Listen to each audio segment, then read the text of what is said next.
l'indépendance formelle de 1960 n'a jamais débouché sur une souveraineté réelle. La continuité coloniale, une économie sous domination française, les secteurs stratégiques contrôlés par des entreprises étrangères. Madagascar est un pays riche sur le papier, vanille, nickel, cobalt, terre rare, bois, précieux, tourisme.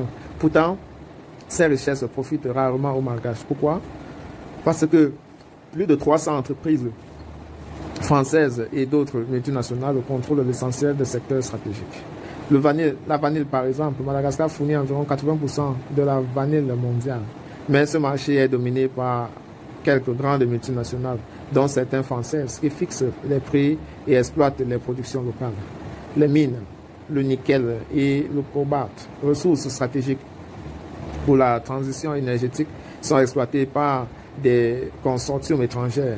Les retombées fiscales pour l'État sont minimes. Les contrats léonines ayant été négociés au détriment de la souveraineté nationale.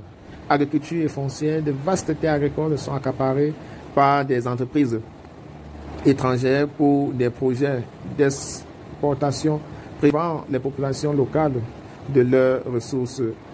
La fiscalité de complaisance. Comme dans beaucoup de pays francophones, les grandes entreprises étrangères bénéficient de régimes fiscaux avantageux.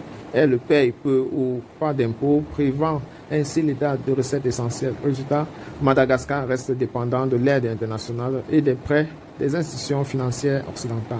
Une élite complice. Ce système ne fonctionne que parce qu'une partie de l'élite politique malgache sert de relais. Elle profite des rentes, détourne les fonds publics et bloque toute initiative de réforme structurelle. Radio Lena s'inscrit dans cette continuité. Il incarne une bourgeoisie comprador, c'est-à-dire une classe dirigeante au service des intérêts étrangers. La fracture coloniale toujours vivante, indépendance confisquée. Lorsqu'on dit que Madagascar est catastrophique depuis l'indépendance, il faut préciser, ce n'est pas parce que le pays aurait mieux vécu sous la colonisation française, mais parce que l'indépendance a été une illusion. Les accords de coopération signés en 1960 ont maintenu la France au cœur du système politique, économique et militaire. Les entreprises françaises contrôlent toujours les secteurs stratégiques.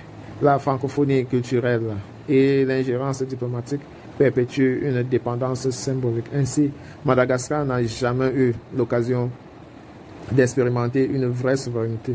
L'échec n'est pas celui du peuple malgache, mais celui d'un système néocolonial verrouillé. Le parallèle avec l'AES, une voie de rupture possible. L'exemple du Mali, du Burkina Faso et du Niger. Depuis 2020, ces trois pays sahariens ont choisi de rompre avec l'ordre néocolonial en